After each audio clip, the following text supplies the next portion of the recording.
Hello everyone, my self Ram Pachauri, faculty of allied health sciences. मैं आपको यहाँ पर डिप्लोमा बैचलर कोर्सेज़ के लिए आपको different pathology, microbiology, biochemistry, anatomy, physiology, अलग अलग सब्जेक्ट्स जो है मैं आपको वीडियोज़ यहाँ प्रोवाइड करता हूँ। तो आप लोग जो है यहाँ पर इस चैनल पर ज्वाइन कर सकते हैं और ज़्यादा से ज़्यादा वीडियोज़ जो है आप प्राप्त कर सकते हैं। इसके अलावा आप देखिए कि मेरे को जो है अलग अलग प्लेटफॉर्म पर आप ज्वाइन कर सकते हैं। जैसे टेलीग्राम पर पचौरी MLT ऑफिशियल के नाम से आपको 1000 से मोर स्टूडेंट्स का ग्रुप मिल जाएगा। इसके अलावा आपको इंस्टाग्राम आईडी जो आपको दी है उस पर आप इंस्टाग्राम पे ज्वाइन कर सकते हैं। और इसके अलावा मेरे व्हाट्सअप प्रोफाइल पर भी आप इसमें जो है ज्वाइन कर सकते हैं। मेरा नंबर है 6375524388। देखिए अपना टॉपिक कंटिन्यू करते हैं। आप सभी का बहुत बहुत स्वागत है इस पचौरी MLT के ऑनलाइन प्लेटफॉर्म पर। आज मैं आपको DMLT फर्स्ट ईयर के जो एग्ज़ाम्स कल से स्टार्ट होने वाले हैं उनसे रिलेटेड क्वेश्चंस के बारे में डिस्कस करूंगा। कौन कौन से क्वेश्चंस हैं जो आपके एग्ज़ाम में जो है प्रीवियस एग्ज़ाम में पूछे हुए हैं और आने वाले एग्ज़ाम में जो है हो सकता है कि वो क्वेश्चन रिपीट हो जाए। ठीक है, तो आई होप कि आपकी तैयारी अच्छी चल रही होगी और इस वीडियो के द्वारा थोड़ा सा आपको एक हेल्प मिल जाएगा। आप एग्ज़ाम में जो क्वेश्चंस हैं जो मैं अभी बताऊंगा उनको जो आप थोड़ा सा अच्छे से तैयार करके जाएं, लिखने के लिए उनको प्रैक्टिस कर लें। साथ ही साथ एनाटॉमी फिजियो के लिए आप जितने अच्छे से डायग्राम्स बना सकते हैं, जितने अच्छे से उनको एक टेबुलर फॉर्म में दिखा सकते हैं, या फिर जो है अपने जितने भी पॉइंट्स हैं उनको आप अच्छे से मेंशन करते हैं, वो सबसे ज़्यादा इंपॉर्टेंट एग्जाम के लिए रहने वाला है। ठीक है, तो इसके अंदर पहले तो मैं आपको एक क्वेश्चन के पैटर्न बता दूं कि कैसे कैसे क्वेश्चंस आपके देखने को मिलेंगे।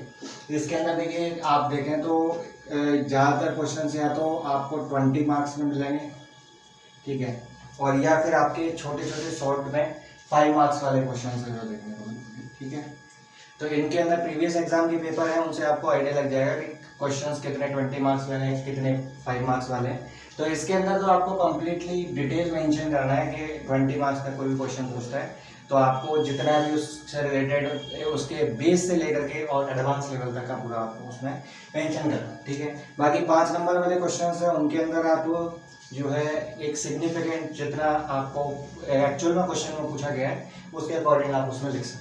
ठीक है, तो अपन पहले क्लिनिकल पैथोलॉजी और हेमेटोलॉजी ब्लड बैंकिंग का देख लेते हैं। मेरा एक वीडियो एनाटॉमी फिजियो के लेकर के पहले से पड़ा हुआ है जिसमें एनाटॉमी के क्वेश्चंस डिस्कस करे हुए हैं। ठीक है, तो इसके अंदर पहले इनकी डिस्कस कर लेते हैं, फिर एनाटॉमी के मैं कुछ सिस्टम्स बता दूंगा कौन कौन से सिस्टम्स है जो आपके लिए एग्जाम में ज़्यादा इंपॉर्टेंट रहने वाले हैं। आप उनको प्रिपेयर कर लें और प्रीवियस एग्जाम के जो क्वेश्चन हैं साथ ही साथ मेरे जो बनाए हुए पेपर्स हैं वो भी टेलीग्राम का जो चैनल है, जो यूट्यूब का चैनल है उसी नाम से आपके टेलीग्राम का चैनल है, तो आप उस पर देख सकते हैं। ठीक है, तो आइए देखते हैं क्वेश्चंस कौन कौन से।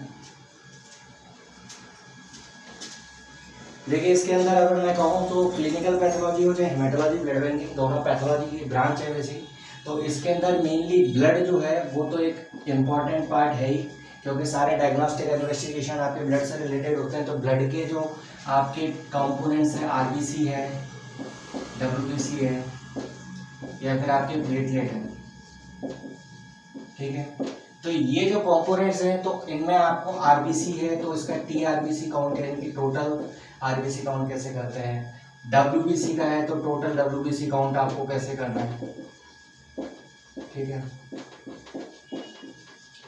इसके अलावा टोटल प्लेटलेट काउंट आ जाएगा सेम ऐसे।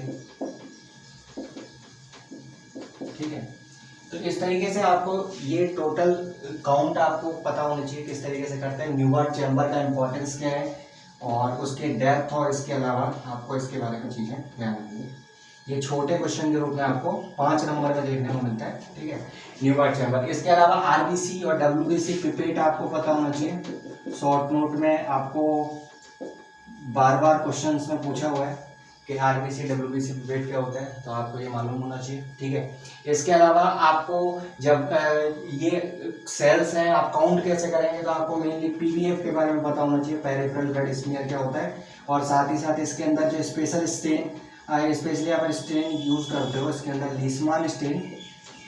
ठीक है, मेनली PVF के लिए ये स्टेन यूज होता है। तो इस स्टेनिंग को आपको जो है प्रिपेयर करना है कि कैसे जो ये बनता है, इसका कॉम्पोजिशन क्या है, साथ ही साथ इसके जो है PVF को प्रिपेयर करने का क्या मेथड है। ठीक है, ये आपको जनरल चीज ध्यान रखना है। ठीक है, इसके अलावा आपको हीमोग्लोबिन के एस्टिमेशन के मेथड जो है एक मोस्ट कॉमन क्वेश्चन आपको देखने को मिलता है। ठीक है, हीमोग्लोबिन एस्टिमेशन के लिए बेसिकली सालिस मेथड है, साइन मेथ हीमोग्लोबिन मेथड है। इसके अलावा जो एसिड मेथड मेथड के नाम से भी आपको देखने को मिल सकता है, साइन जो आपका सालिस मेथड है। तो हीमोग्लोबिन एस्टिमेशन के बारे में आपको पता होना चाहिए किस तरीके से हीमोग्लोबिन एस्टिमेशन होता है। इसके अलावा आपको जो है ये जो पीपीएफ है बेसिकली डीएलसी के रूप में पूछ सकते हैं कि डिफरेंशियल ल्यूकोसाइट काउंट जो है आपको बताना। तो अल्टीमेटली बेसिकली जो आपके डिफरेंशियल डब्ल्यूबीसी के ग्रेनुलोसाइट है, ग्रेनुलोसाइट उनको ही डिफरेंशिएट करके पूछ सकते हैं, ठीक है। या फिर आपको सेपरेटली डब्ल्यूबीसी के डिफरेंट जो टाइप है लाइक इओसिनोफिल है, बेसोफिल है, न्यूट्रोफिल है, इनको सेपरेटली आपको शॉर्ट नोट के तौर पर 5 मार्क्स के अंदर पूछ सकते हैं, ठीक है।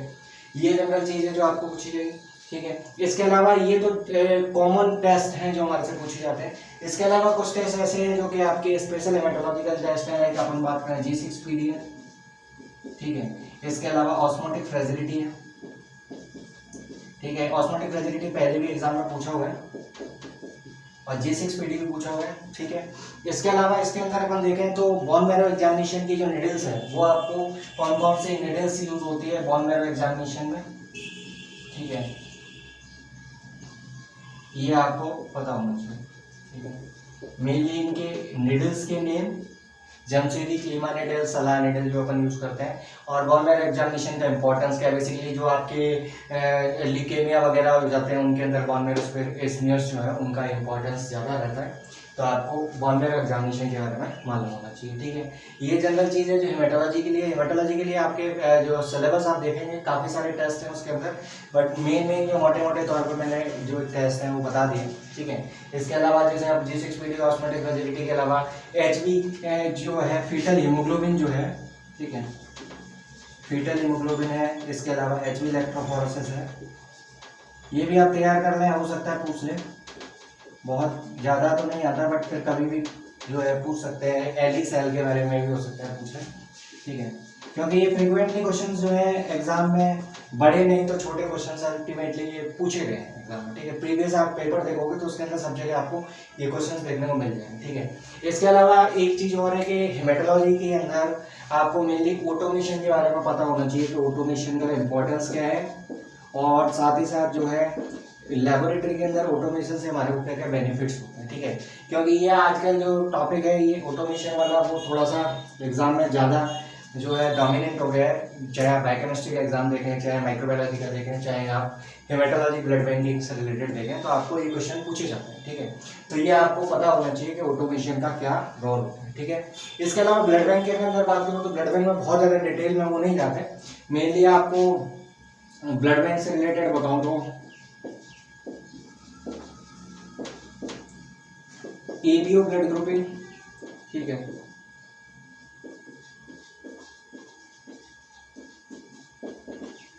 इसके दोनों मेथड, ट्यूब मेथड भी और स्लाइड मेथड भी आपको मालूम होना चाहिए, ठीक है। इसके अलावा दूसरा है आपका क्रॉस मैच। क्रॉस मैच के बारे में पता होना चाहिए, मेजर क्रॉस मैच क्या होता है, माइनर क्रॉस मैच क्या होता है, ठीक है। इसके अलावा जेल टेक्निक के द्वारा भी जो है आपको मतलब टेस्टिंग है जेल टेक्निक के द्वारा कैसे करते हैं वो आपको पता होनी चाहिए, ठीक है। जेल टेक्निक के बारे में मालूम होना चाहिए, ठीक है। ये हो गया। इसके अलावा आपको कभी कभी पूछ लेता है डोनर सिलेक्शन क्राइटेरिया क्या होता है, ठीक है, कि आपको अगर किसी को ब्लड जो है डोनेट करना है तो क्या क्या चीजें हमारे को ध्यान रखनी है, ठीक है, ये आपको मालूम होना चाहिए। ब्लड बैंक से रिलेटेड जनरल यही क्वेश्चन पूछे जाते हैं। टीटीडी है, ट्रांसफ्यूजन रिएक्शन है, ये बहुत ज़्यादा डोमिनेंट नहीं है बट फिर भी आप रफली पढ़ लें एक बार, ठीक है। मेनली ट्रांसफ्यूजन रिएक्शन है। ट्रांसफ्यूजन रिएक्शन में आपको जैसे transfusion related acute lung injury या ऑटोइम्यून हेमोलाइटिक ट्रांसफ्यूजन रिएक्शन इस टाइप के क्वेश्चन है, वैसे नहीं पूछे जाते बट फिर भी आपके हो सकता है कभी एग्जाम में आए, ठीक है। तो ये आपके ब्लड बैंक से रिलेटेड हो गया। तो हेमेटोलॉजी ब्लड बैंक के अंदर ये ध्यान रखना है, बाकी आप सिलेबस के अंदर देख लें। अगर कोई प्रीवियस एग्जाम में क्वेश्चन जो है बार बार पूछा हुआ है तो आप उसको जो है अच्छे से तैयार कर लें, ठीक है। बाकी स्टेडिंग के तौर पर आपको लिस्मान स्टेन है वही ध्यान रखना है, ठीक है। बाकी आपके जो अदर स्टेन्स है वो आपके नेक्स्ट ईयर सेकेंड ईयर के अंदर आपके आना है, ठीक है, ये चीज। इसके अलावा मैं क्लिनिकल पैथोलॉजी की बात करूँ तो क्लिनिकल पैथोलॉजी में बेसिकली बॉडी के जो फ्लूइड्स हैं, ठीक है, बॉडी फ्लूइड में मेनली एक तो यूरिन और एक आपका CSF, ये दो फ्लूइड है, इनके बारे में आपको अच्छे से पता होना चाहिए, इसका कॉम्पोजिशन क्या है और ये जो है मेनली इनके डायग्नोस्टिक इन्वेस्टिगेशन क्या क्या होते हैं, कैसे कैसे अपन इनके टेस्ट करते हैं। यूरिन के अंदर आपका फिजिकल एग्जामिनेशन क्या है, केमिकल क्या है, माइक्रोस्कोपिक एग्जामिनेशन क्या है, सारे एग्जामिनेशन आपको पता होना चाहिए, ठीक है। इसके अलावा ये जो कुछ एक टॉपिक्स हैं जो इनके अंदर मैच करते हैं, जो आपके हेमेटोलॉजी में भी आ सकते हैं, क्लिनिकल पैथोलॉजी में। ब्लड तो आपका कॉमन है, ब्लड से रिलेटेड क्वेश्चन जो है आपके कॉम्पोनेंट्स है। इसके अलावा जो है मैं बात करूँ तो आरबीसी की जो है कई बार एबनॉर्मल मॉर्फोलॉजी पूछी हुई है, ठीक है। कि क्या क्या चेंजेस आपको अलग अलग डिजीज में देखने को मिलते हैं। पॉइक्लोसाइटोसिस क्या होता है, नाइसोसाइटोसिस क्या होता है, स्मग सेल, बर्थ सेल क्या होती है, ठीक है। इसके अलावा अलग अलग जो है हिंज बॉडीज क्या हैं, इनका प्रोडक्शन कहाँ होता है, ये जनरल चीजें हैं जो आपके एबनॉर्मल मॉर्फोलॉजी के अंदर आती है, ठीक है। इसके अलावा आपके जो है आरबीसी की मॉर्फोलॉजी हो गई। एक इम्पॉर्टेंट पॉइंट आपका जो है बड़े क्वेश्चंस के बेसिस पे एनीमिया, ठीक है। एनीमिया में काफ़ी सारे वीडियोस हैं, मैं ऑनलाइन में बना रखे हैं, आप डीएमएलटी फर्स्ट ईयर के प्लेलिस्ट में देखेंगे तो सारे आपको वीडियोस जो जो भी टॉपिक्स पे हैं मिल जाएंगे, ठीक है।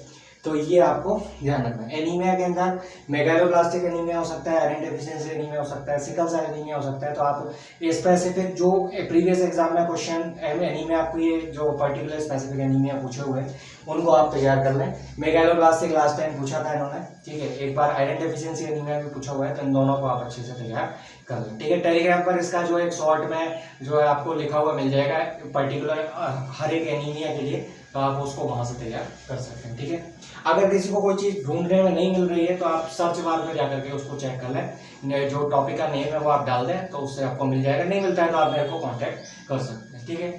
तो ये आपकी ये एनीमिया हो गया। एनीमिया के अंदर ये इसके अलावा एक टेस्ट और है जो मैं इसमें बताना रह गया, इसके अंदर एक ऑस्मोटिक फ्रेजिलिटी बता दिया। अच्छा ठीक है, ठीक। ऑस्मोटिक फ्रेजिलिटी हो चुका है। बेसिकली हेरिडिटरी स्पेरोसाइटोसिस के लिए अपन ऑस्मोटिक फ्रेजिलिटी टेस्ट करते हैं, ठीक है। तो ये जनरल और आपके जो एग्जामिनेशंस हैं जो आपके पूछे जाते हैं, बाकी प्रीवियस एग्जाम के पेपर आप अच्छे से देख लें, ठीक है।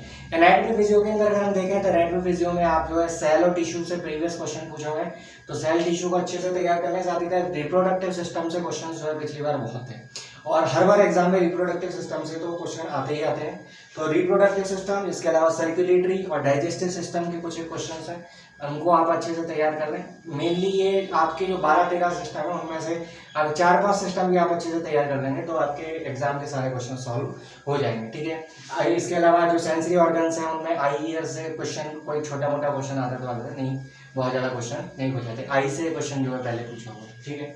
तो ये जनरल चीज़ें हैं जो आपको ध्यान रखनी है। आपके एग्जाम के लिए बेस्ट ऑफ लक, अच्छे से आप एग्जाम देख कर गए और इतना ज़्यादा हाइपर नहीं होने की ज़रूरत है। आप लोग अच्छे से जो है पूरे साल मेहनत करिए तो आप अच्छे से एग्जाम में लिख कर गए हैं, वही आपके लिए काफ़ी है। आप अच्छे से अच्छा करेंगे। मिलते हैं नेक्स्ट वीडियो के अंदर। Thank you so much.